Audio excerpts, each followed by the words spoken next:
Ma mère a offert des cadeaux à tout le monde pour Thanksgiving sauf à moi. Une semaine plus tard, ils ont frappé à ma porte. Je m'appelle Nora Bennett, j'ai 28 ans. Et lors du dîner de Thanksgiving, ma mère a distribué des cadeaux, comme si elle distribuait des cartes, dans un jeu auquel tous les autres avaient été invités à jouer. Une boîte en velours est allée à ma sœur. Une nouvelle montre est allée à mon père. Ma tante a reçu un bon pour un spa. Mon cousin a eu des billets de concert. Même le gamin du voisin de ma mère, qui n'était passé que pour déposer une tarte, est reparti avec un sac cadeau, et un grand sourire.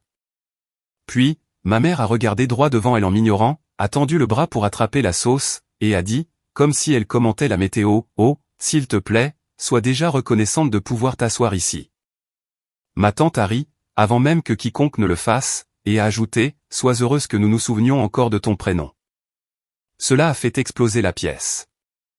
Les fourchettes se sont arrêtées, les épaules ont tremblé de rire. Quelqu'un a même tapé du plat de la main, sur la table. Je n'ai pas pleuré. Je ne suis pas sorti en trombe. J'ai simplement plié ma serviette, j'ai regardé autour de cette table, comme si je la voyais clairement pour la première fois, et j'ai dit, « Oh, c'est bon à savoir. » Cela aurait dû être la fin de l'humiliation. Ça ne l'a pas été, car ce que les gens ne comprennent pas, c'est que des moments comme celui-là, ne commencent jamais vraiment le jour de la fête. Ils ne font qu'y exploser. Ils commencent des années plus tôt, dans des pièces plus petites, par de plus petites insultes, à travers une centaine de petites décisions, qui apprennent à une personne de la famille, qu'elle est utile, mais jamais précieuse. Et une semaine après ce dîner, 7 jours, presque à l'heure près, ces mêmes personnes qui avaient ri, se trouvaient sur le pas de ma porte, à Philadelphie. Ils tambourinaient assez fort pour faire trembler les vitres, en hurlant qu'ils avaient besoin que je leur ouvre, immédiatement. Non pas parce qu'ils avaient soudainement retrouvé leur conscience. Non pas parce que je leur manquais, mais parce que quelque chose avait déjà commencé à s'effondrer. Et pour la première fois de ma vie, j'ai laissé faire. Avant que je vous dise pourquoi ils sont venus, et ce qu'ils attendaient exactement de moi, dites-moi quelle heure il est chez vous, et d'où vous regardez cette vidéo. Je me demande toujours, jusqu'où voyagent des histoires comme celle-ci. Ma mère s'appelle Linda Bennett. Mon père, c'est Mark. Ma petite sœur s'appelle Paige. Et la tante qui a ri en premier ce soir-là, c'est Denise Mercé, la sœur aînée de ma mère, cette femme qui a passé 20 ans, a transformé la cruauté en humour familial, et a joué les offensés, dès que quelqu'un appelle cela par son vrai nom. Si Thanksgiving avait été un incident isolé, j'aurais peut-être pu l'avaler. Mais ce dîner n'a pas fait mal, à cause du cadeau manquant. Il a fait mal, parce qu'il a rendu public, quelque chose qui avait toujours été privé. Dans ma famille, je n'ai jamais été la fille que l'on célébrait. J'étais la fille à qui l'on donnait des tâches. Paige recevait des éloges. Moi, je recevais des corvées. Paige entendait, tu le mérites. Moi, j'entendais, tu es tellement compétente. Quand j'avais 16 ans, et que j'ai gagné une bourse de design au niveau de l'État, ma mère a raté la cérémonie, parce que Paige avait un solo à la chorale. Quand j'avais 22 ans, et que j'ai décroché mon premier grand projet d'éclairage, pour la restauration du hall d'un théâtre historique, mon père m'a félicité, en me demandant si je pouvais aussi jeter un coup d'œil rapide au plan d'éclairage de la visite annuelle des maisons de charité de la famille. Tu es bien meilleur à ce genre de choses que nous, a-t-il dit. Et c'est devenu une habitude. Chaque mois de décembre, ma mère et ma tante Denise organisaient la visite des maisons de vacances Bennett Mercé, ainsi qu'une vente aux enchères hivernales pour des bourses d'études, dans notre ville natale, près de Philadelphie.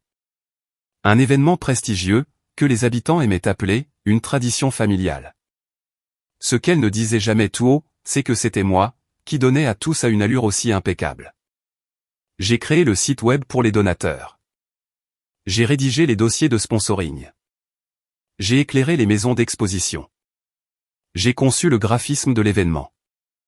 Je restais éveillé tard pour réparer les liens de paiement, pendant que ma mère prenait des photos dans un manteau rouge, et publiait des légendes sur la famille, la générosité, et la grâce. Thanksgiving reniflement a été la première fois qu'ils ont oublié de faire semblant que je comptais, alors que j'étais présente dans la pièce. 2 jours plus tard, j'ai vu la publication Facebook de ma mère. Une photo parfaite de la table, tout en lumière chaleureuse de bougies, avec des visages souriants, et pour légende, rien ne compte plus, que d'avoir mes enfants à la maison. Je n'étais pas dans le cadre. Pas coupé par accident. Disparu. Puis, j'ai vu autre chose. Mon cousin avait mis en ligne une courte story ce soir-là, filmée depuis le bout de la table. La vidéo ne durait que 12 secondes, elle était tremblante, et à moitié cachée par un verre de vin, mais le son était clair. On entendait ma mère dire « Sois reconnaissante de pouvoir t'asseoir ici ». Ma tante qui riait. Et moi qui répondais « Oh, c'est bon à savoir ». Elle l'a supprimé au matin. Trop tard. Je l'avais déjà sauvegardé. Je me suis assise dans mon appartement, avec mon ordinateur portable ouvert, et je me suis enfin posé la question que j'aurais dû me poser des années plus tôt. Étais-je vraiment aimé, ou étais-je simplement la personne la plus facile à utiliser? Et une fois que cette question s'est logée dans ma poitrine, tout le reste est devenu clair. J'ai appelé ma meilleure amie, Tessa Hall. Et pour la première fois, je n'ai pas défendu ma famille. J'ai dit toute la vérité. Elle est restée silencieuse pendant une seconde, et m'a ensuite dit, « Nora, ils ne paniquent pas quand ils te blessent. Ils paniquent quand ils perdent l'accès à toi. Il y a une différence. » Cette phrase a changé le cours de ma semaine, car je n'ai pas pris une décision impulsive et dramatique, assise dans un café. J'ai pris une décision délibérée. J'ai ouvert tous les dossiers, liés à la collecte de fonds des fêtes. J'ai vérifié ce qui m'appartenait, ce qui portait mon nom, quel système de paiement était lié à mes comptes professionnels, et quelles autorisations légales j'avais données, au fil des ans, sans y penser. Ensuite, j'ai rédigé un email calme et professionnel. Avec effet immédiat, je me retirais de toute planification, du design, de la coordination des fournisseurs, de l'administration du site web, et de la communication avec les donateurs, pour tout ce qui était lié à la visite des maisons Bennett Mercé, et à la vente aux enchères. Toute utilisation future de mon travail, de mes comptes professionnels, de mes images, de mes plans d'éclairage, ou de mon nom, était désormais interdite. J'ai mis en copie la présidente du comité, l'imprimeur, la fleuriste, le responsable de la salle, et le gestionnaire bancaire. Ensuite, j'ai bloqué la discussion de groupe de ma famille, j'ai éteint mon téléphone, et j'ai pris une autre décision, au même moment.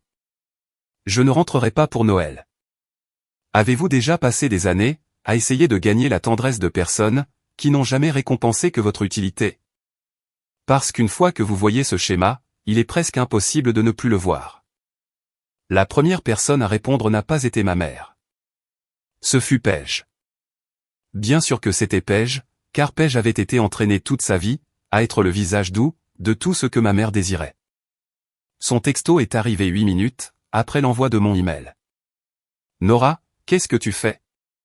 Maman dit que tu surréagis, et que tu embarrasses tout le monde. J'ai fixé ce mot, embarrassé, parce que c'était ça, la règle d'or de la famille, n'est-ce pas? Leur cruauté était privée. Ma réaction, elle, était publique. J'ai répondu, non, je refuse de maintenir mon travail, sous la direction de personnes qui ne me respectent pas. Elle a envoyé 3 petits points, puis plus rien. Une demi-heure plus tard, la fleuriste m'a envoyé un email, disant qu'elle ne pouvait plus traiter les factures, sans un remplaçant autorisé. En effet, les 4 dernières années de facturation de l'événement, avaient transité par le portail de gestion de design, rattaché à mon entreprise. L'imprimeur a écrit ensuite. Puis, la coordinatrice de la visite des maisons, suivie par le trésorier des bourses. Chaque message disait, plus ou moins, la même chose. Ils avaient supposé que je dirigeais les opérations, parce que mon nom figurait sur le dossier de présentation, le portail des donateurs, et le dossier des sponsors. C'est à ce moment-là que j'ai réalisé, depuis combien de temps ma famille utilisait ma crédibilité, comme partie intégrante de leur image de marque. Ma mère ne s'était pas seulement reposée sur moi, en coulisses. Elle avait bâti la confiance du public, sur mon seul travail, et avait laissé les gens supposer, que je cautionnais tout cela. Tessa est passée chez moi ce soir-là, avec des plats thaïlandais à emporter, et un bloc-notes juridique, car c'est exactement ce genre d'ami. Le genre d'ami qui apporte à manger, et qui pose des questions pratiques, quand votre vie est en train de voler en éclats. Elle travaille dans les archives municipales, et voit passer assez de paperasse d'associations, pour savoir quand quelque chose cloche. Nous nous sommes assis en tailleur, sur le tapis de mon salon, et nous avons passé en revue, ligne par ligne, les anciens dossiers de l'événement. Les récapitulatifs de remboursement, les devis des fournisseurs, les factures archivées. Plus nous cherchions, plus c'était laid. Ma tante Denise avait soumis des demandes de remboursement en double, l'année précédente, pour la même installation florale, sous 2 catégories de budgets différentes. Ma mère avait utilisé les fonds d'accueil des donateurs, pour des choses qui n'étaient absolument pas de l'accueil pour les donateurs. Des soins en salon de beauté, des vêtements de boutique, et un séjour à l'hôtel, le week-end suivant l'événement. Et comme la plupart des dossiers numériques passaient d'abord par mes systèmes, des copies avaient atterri dans des dossiers liés à ma boîte mail. Non pas parce que j'espionnais, mais parce que c'était moi, qui faisais le vrai travail. Le pire, ce n'était même pas l'argent. Ce fut la découverte, que ma mère présentait l'un de mes concepts d'éclairage, une chose que j'avais créée pour l'exposition d'une ancienne remise à calèche restaurée, comme étant l'idée créative de Denise, lors des réunions avec les sponsors. J'ai trouvé la présentation. J'ai trouvé les notes. J'ai trouvé le petit commentaire de Denise, dans la marge d'un PDF exporté, ne mentionne pas Nora, à moins qu'il ne pose la question. Restons simples. Restons simples. Voilà une belle expression pour effacer une personne, tout en continuant à profiter de son talent. Le lendemain matin, j'ai fait encore une chose. J'ai envoyé un email directement à la présidente du comité, une femme nommée Eleanor Pike. Je lui ai dit, avec un professionnalisme absolu, que je me retirais, et que j'exigeais que mon nom soit immédiatement retiré, de tout matériel de collecte de fonds. Je n'ai pas tempêté. Je n'ai accusé personne. J'ai simplement joint une liste des actifs que je contrôlais, ainsi qu'une note de transition. Eleanor a répondu en 12 minutes. Je suis surprise. Linda m'a dit que votre rôle, cette année, était minime. Minime ? J'ai littéralement éclaté de rire. Reniflement ensuite, les appels téléphoniques ont commencé. D'abord ma mère, puis mon père, ensuite Paige, et enfin 2 amis de la famille, qui n'avaient absolument aucune raison de me contacter. Dans la soirée, ma tante Denise m'a laissé un message vocal, qui disait « Tu dois arrêter cette petite mise en scène, avant que les gens ne se fassent une fausse idée. » J'ai écouté ce message 2 fois. Une fausse idée. Pas la vérité, non, une fausse idée. Alors, j'ai fait ce que je n'avais jamais fait auparavant. J'ai arrêté de les protéger des conséquences. Je n'ai pas rappelé. J'ai révoqué mes identifiants de paiement professionnels, du site de l'événement. J'ai retiré les fichiers de design archivés, du disque dur partagé. J'ai informé l'hébergeur web, que la famille n'était plus autorisée, à utiliser mes modèles commerciaux. Ensuite, j'ai envoyé un tout dernier message, sur la discussion de groupe familial, avant de la mettre complètement en sourdine. Puisque je devrais déjà être reconnaissante de pouvoir m'asseoir à votre table, je suppose que vous n'aurez pas besoin de la fille, dont le travail a construit votre événement. Merci de bien vouloir adresser vos futures questions, à quelqu'un que vous estimez vraiment. Pas de gros mots, pas de mélodrame. Juste la vérité. Et la vérité, il s'avère, fait beaucoup plus de bruit que ce que les gens imaginent, quand ils ont passé des années, à dépendre de votre silence. Arrivé lundi, l'inquiétude s'était transformée en panique.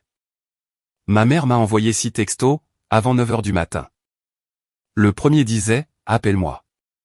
C'est allé trop loin. » Le deuxième, « Les gens posent des questions. » Le troisième, « Pourquoi punis-tu toute la famille, pour un malentendu de fait ?» Encore ce mot. Un malentendu. Comme si j'avais, d'une manière ou d'une autre, mal entendu une pièce entière éclater de rire. À midi, je savais que le vrai problème, n'était pas mon silence. C'était que l'événement était en train de vaciller, aux yeux du public. La page des donateurs avait été temporairement désactivée, car le processeur de paiement enregistré, ne correspondait plus au gestionnaire autorisé. Un sponsor demandait des éclaircissements, sur la personne qui supervisait la production. Quelqu'un du comité avait remarqué, que les documents imprimés me présentaient comme la coordinatrice principale du design et des opérations, alors que Linda, récemment, avait dit à tout le monde que j'étais à peine impliqué cette année. Les contradictions ont ce don particulier, de rendre les personnes d'habitude si polies, soudainement très curieuses. Puis, mon père, Marc, m'a appelé en appel vidéo. Contre mon meilleur jugement, j'ai répondu. Il n'était pas à la maison. Il se tenait à l'intérieur de l'une des propriétés de la visite, une maison coloniale décorée, avec des échelles en arrière-plan, et une guirlande à moitié accrochée derrière lui.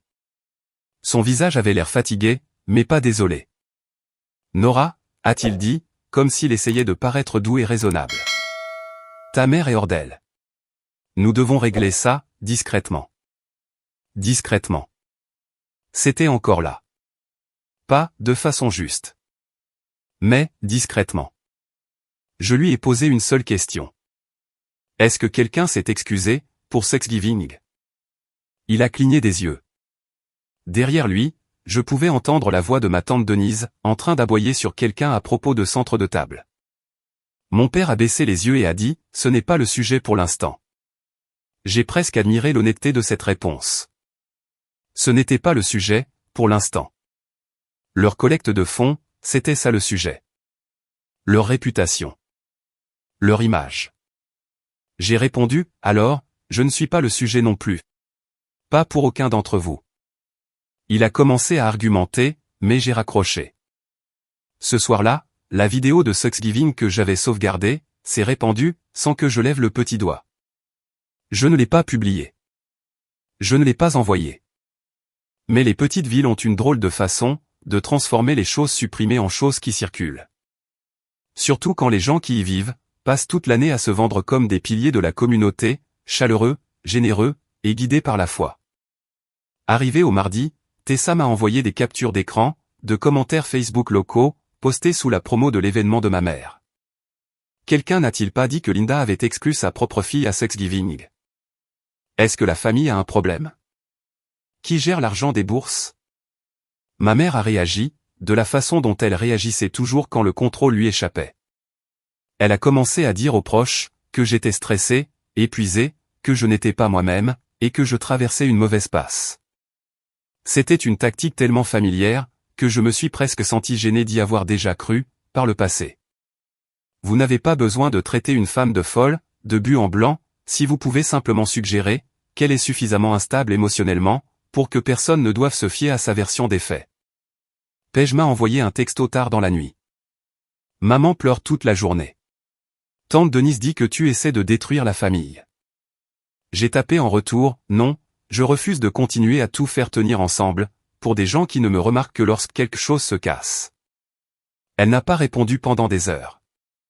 Puis, finalement, je ne savais pas que ton nom était sur tout ça. Ce message m'a marqué, parce que Paige avait bénéficié de ce même système, mais peut-être qu'elle n'avait pas compris la machinerie qui se cachait en dessous. Peut-être qu'elle n'avait jamais eu à le faire. Le lendemain matin, ma mère m'a laissé un message vocal, qui a provoqué un déclic en moi. Non pas parce qu'il était triste, mais parce qu'il était tellement révélateur. Elle a dit, tu n'as aucune idée d'à quel point, c'est humiliant pour moi. Pas douloureux, pas injuste. Humiliant. C'est là que j'ai su très exactement, ce qui allait se passer ensuite. Ils n'allaient pas se remettre en question. Ils allaient se mobiliser. Car dans des familles comme la mienne, la honte ne mène pas d'abord à la prise de responsabilité. Elle mène à un état de siège. Et je me souviens m'être assise au bord de mon lit, en pensant, quand ils viendront, ce qu'ils me demanderont vraiment, ce ne sera pas, pourquoi as-tu mal? Ce sera, comment oses-tu arrêter d'absorber nos dégâts? Alors dites-moi une chose. Quand les gens disent que vous leur manquez, est-ce que vous leur manquez vraiment? Ou est-ce que c'est le rôle que vous jouiez, pour rendre leur vie confortable, qui leur manque? Ils sont arrivés le samedi suivant, juste après midi, par un de ces froids qui rend chaque coup frappé plus sec. J'étais chez moi, en grosses chaussettes, au beau milieu de la réorganisation d'une armoire à fournitures, quand les coups ont commencé. Fort, rapide, rien d'amical. Pas un coup de sonnette. Une exigence. Puis, la voix de ma mère a traversé le bois. Nora, ouvre cette porte immédiatement. Mon estomac s'est noué, non pas de peur, mais parce que j'avais compris. Je savais, avant même d'atteindre l'entrée, qu'ils n'avaient pas fait 90 minutes de route jusqu'à Philadelphie, parce qu'ils avaient soudainement compris ce qu'ils avaient fait. J'ai regardé par le Judas, et je les ai vus tous les quatre, entassés sur mon perron. Linda, dans un manteau camel, avec son rouge à lèvres déjà effacé sur les bords. Marc, tenant une boîte d'archives pleine de papier. Paige, tendue et pâle. Et Denise, se tenant légèrement en retrait, la mâchoire serrée, comme si tout cela était, d'une manière ou d'une autre, de ma faute. Ma tante a frappé la porte du plat de la main, et a crié, ça a assez duré. J'ai ouvert, en gardant la chaîne de sécurité. Vous devez partir, ai-je dit. Le visage de ma mère s'est instantanément décomposé, en une expression théâtrale et pressante. Il faut qu'on parle. S'il te plaît, ouvre. Marc a légèrement soulevé la boîte d'archives, comme si cela expliquait tout. Denise est intervenue avant que je ne puisse répondre. Le comité a gelé les approbations de remboursement. Eleanor pense qu'il y a des incohérences. Nous avons juste besoin d'éclaircir tout ça. Et voilà. Pas de « nous sommes désolés ». Pas de « nous avions tort ». Mais, nous avons juste besoin d'éclaircir tout ça. J'ai regardé la boîte, et j'ai compris. Ils avaient besoin de signatures, d'explications, d'approbations, et peut-être même d'un bouc émissaire. Ma mère a baissé la voix. S'il te plaît, Nora, pas ici dehors. Ça m'a presque fait rire. L'humiliation publique n'avait d'importance que lorsqu'il s'agissait de la leur.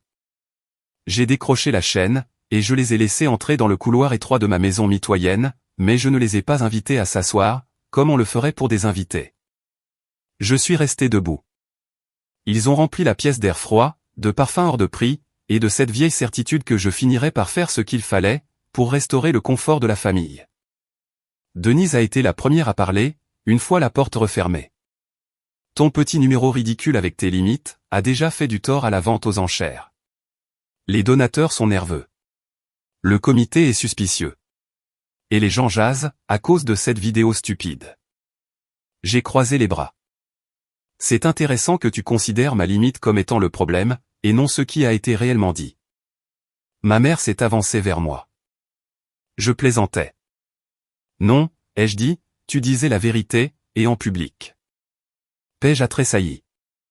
Mon père a posé la boîte sur la console, et l'a ouverte. À l'intérieur, il y avait des budgets imprimés, des formulaires de remboursement, des contrats de fournisseurs, et une pile de lettres pour les sponsors. Nous avons juste besoin que tu expliques que tu supervisais encore la transition, a-t-il dit prudemment. Et que ces problèmes de dépenses sont de simples erreurs administratives. Eleanor a confiance en toi. Cette phrase a atterri exactement là où il le fallait.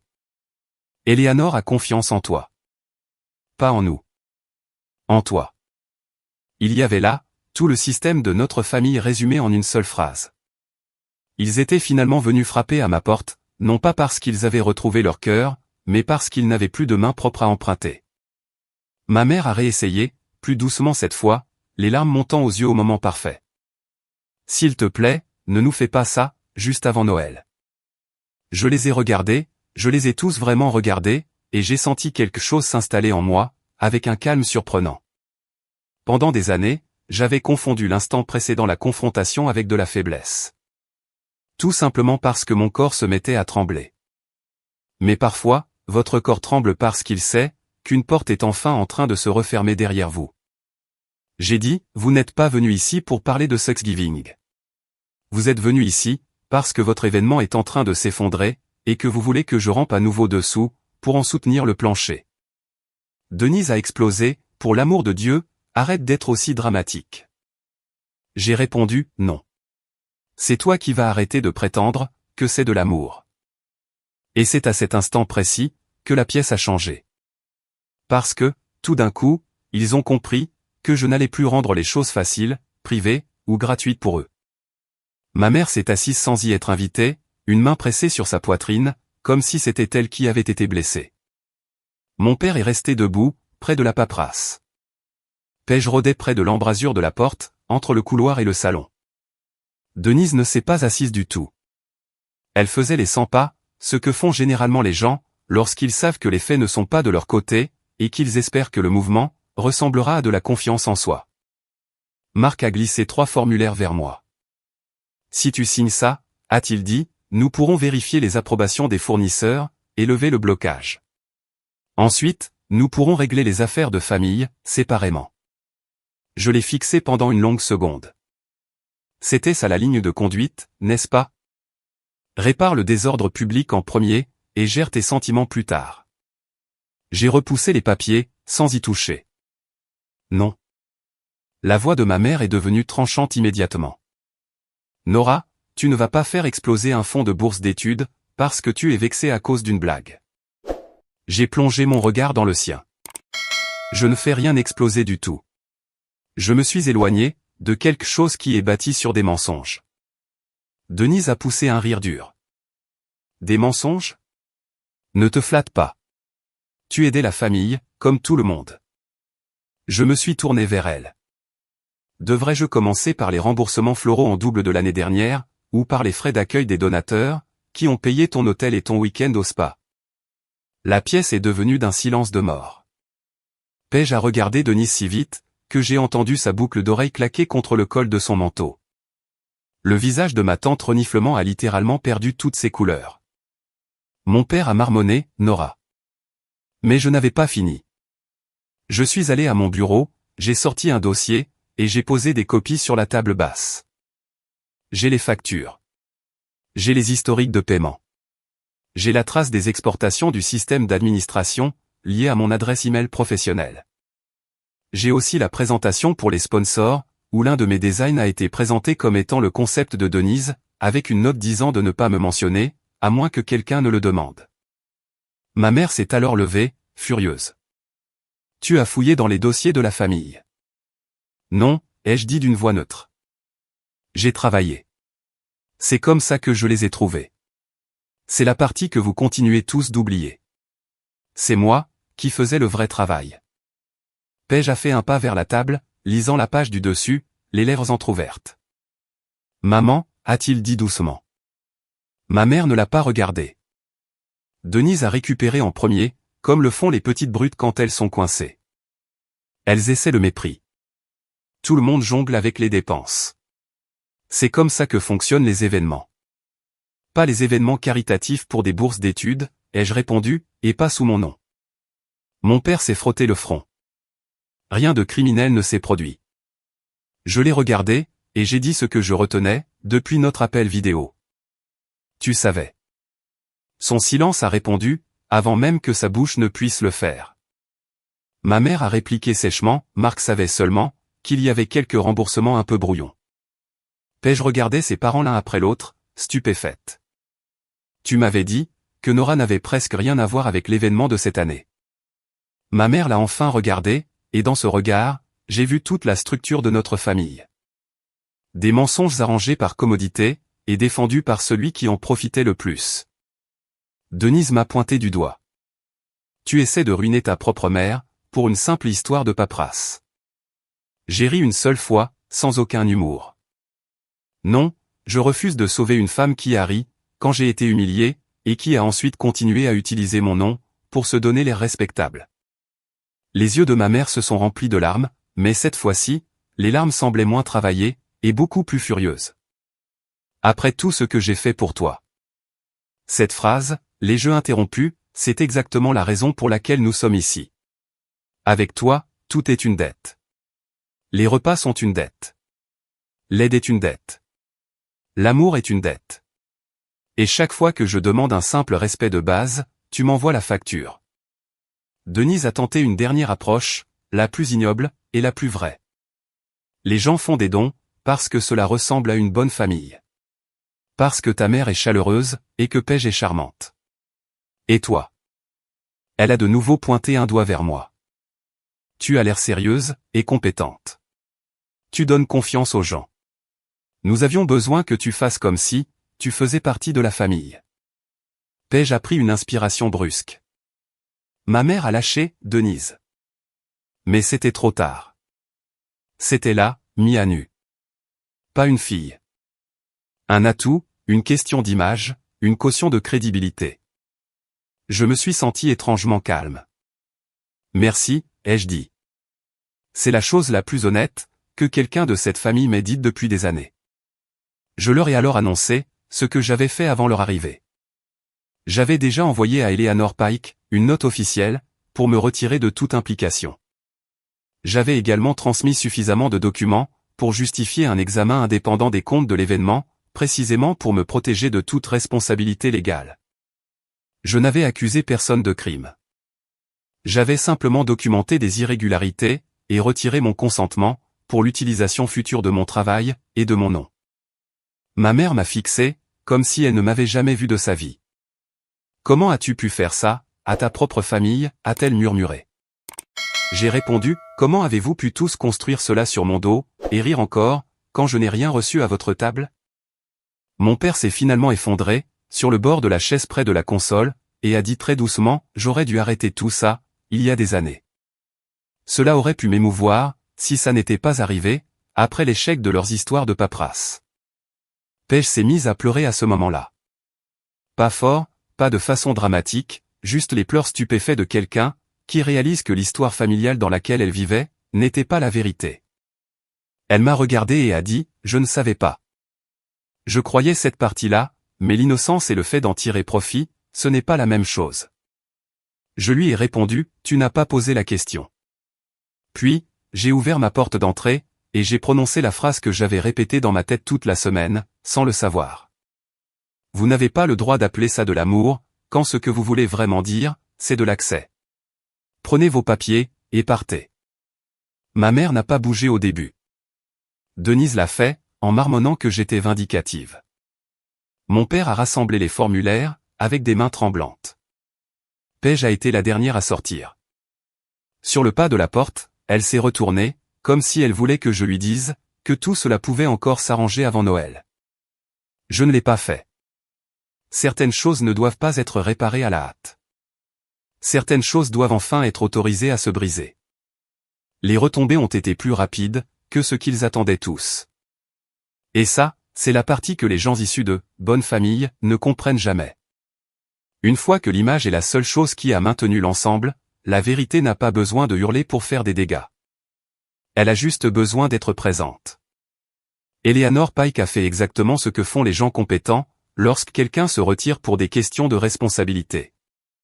Elle a suspendu l'événement, a fait appel à un comptable externe, et a informé le conseil d'administration, que toutes les dépenses liées aux bourses d'études, seraient examinées avant qu'un seul euro de plus, ne soit dépensé. En moins de 10 jours, la visite des maisons de vacances Bennett Mercey, a été officiellement reportée. À la deuxième semaine de décembre, reportée, s'est transformée en « restructurée sous surveillance indépendante », ce qui était le langage communautaire poli, pour dire que Linda et Denise avaient perdu le contrôle. Ma tante Denise a démissionné du conseil civique des femmes, avant de pouvoir en être évincée, puis a discrètement remboursé une grande partie des dépenses, après que l'audit a signalé des remboursements qu'elle ne pouvait pas justifier. Il a été demandé à ma mère, de se retirer de son poste de présidente publique du comité des bourses, le temps que les procédures soient mises à jour. Cela semblait assez élégant sur le papier, mais en ville, ça a été perçu exactement comme cela devait l'être.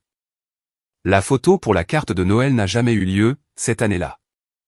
La moitié des proches ne voulaient pas être dans la même pièce, et l'autre moitié était soudainement trop occupée, à prétendre qu'ils avaient toujours pensé, que Linda pouvait parfois aller trop loin. Mon père m'a appelé 2 fois, et a laissé des messages vocaux qui, pour une fois, me concernaient moi, et non une corvée.